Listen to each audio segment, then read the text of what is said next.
Touching Spirit Bear, Chapter 23. To be invisible, he had to clear his mind. That was the secret. Cole stared up into the darkness. In the cold pond, his mind became almost trance-like. The fish and the beaver had come close until he thought of hunting them. The day he touched the Spirit Bear, he had been near death and had completely given up trying to be in control. Being invisible had nothing to do with being seen. Being invisible meant not being sensed or felt. The discovery excited Cole and set him to thinking. If animals existed in a world of instincts and senses beyond the conscious thoughts of the mind, what happened to people in their frantic worlds of noise and hectic rushing? How much of the world did people miss because they were not calm enough, empty enough to experience it? Cole's thoughts raced as he stared up at the black ceiling of this small cabin. He couldn't wait until morning. When dawn finally arrived, he hiked to the opening of the bay instead of going to the pond. He made no special preparation except to wear a heavy sweater and rain slicker. The persistent drizzle and cold had become a daily part of his life here on the island. As he walked, he focused on the patterns around him. The lapping waves came as regularly as deep breaths. The light drizzle roughed the water's surface.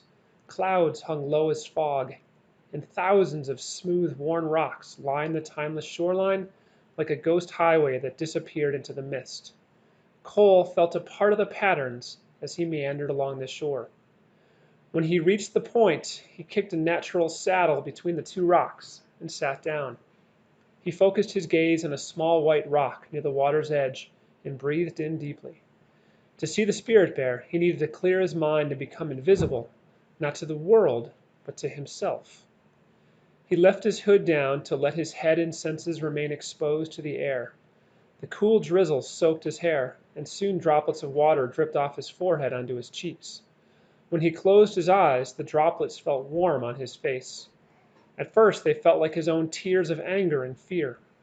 Then he breathed more deeply, feeling the rhythm of the world around him, an endless rhythm where time disappeared. As the past, present, and future became one, the droplets on Cole's cheeks dripped to the ground, melting into the landscape to which they belonged. When he opened his eyes once again, it was as if he were waking from a deep sleep. Far down the shoreline, where the rocks disappeared into the folding mist, a white object had appeared.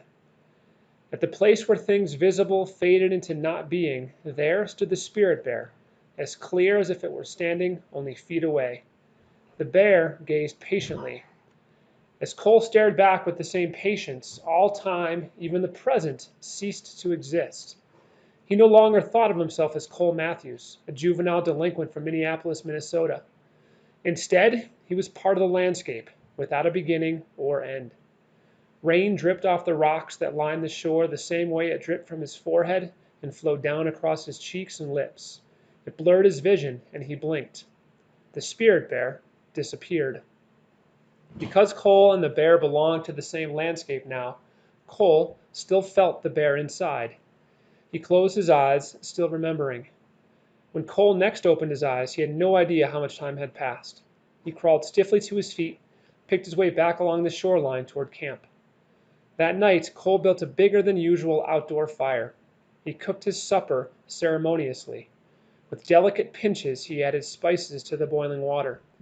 Then carefully he broke in spaghetti noodles. He heated sauce, stirring with deliberate strokes. When he ate, he savored every bite as if it were the last he would ever eat. When Cole finished eating, he washed dishes and carefully folded the atao, which he had used as a tablecloth.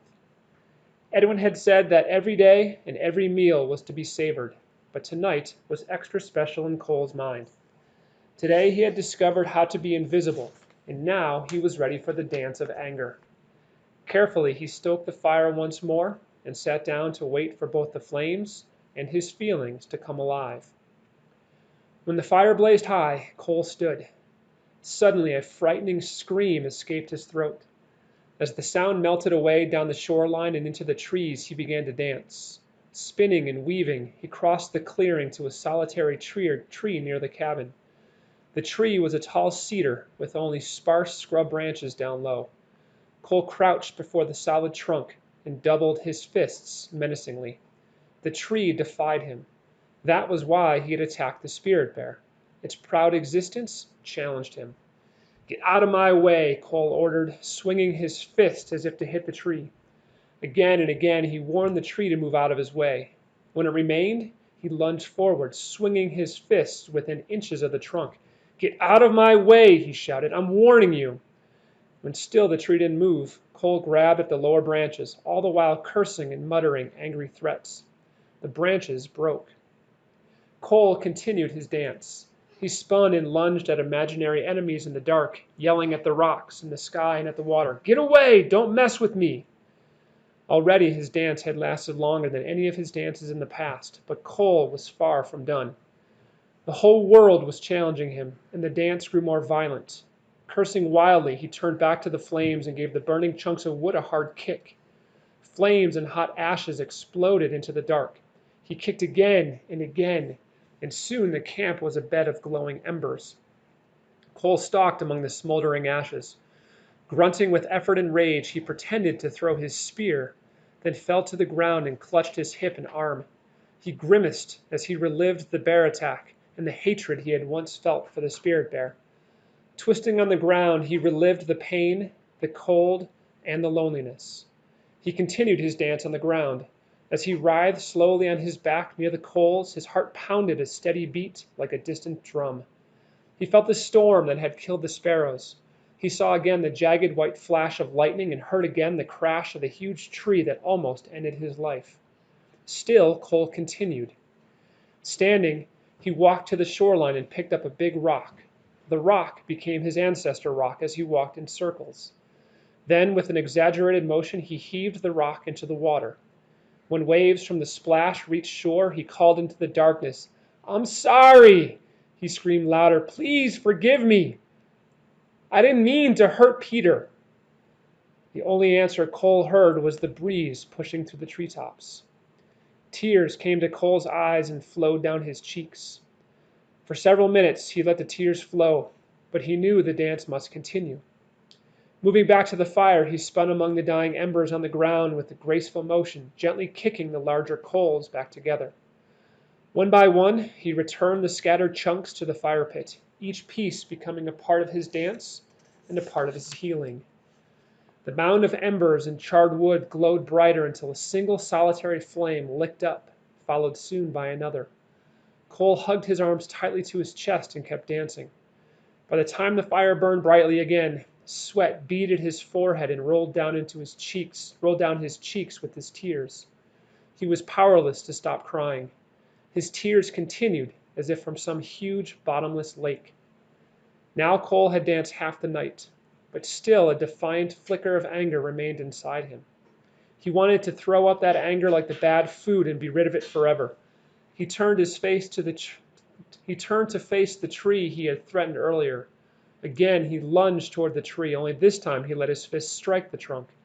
With each lunge he struck the tree harder, ignoring the pain. Fists swollen and bleeding, Cole stopped suddenly. He caught his breath, feeling an overwhelming shame. In the middle of the night he sank to his knees at the base of the tall cedar, his body shaking with sobs. "I'm sorry. I'm so sorry," he whispered.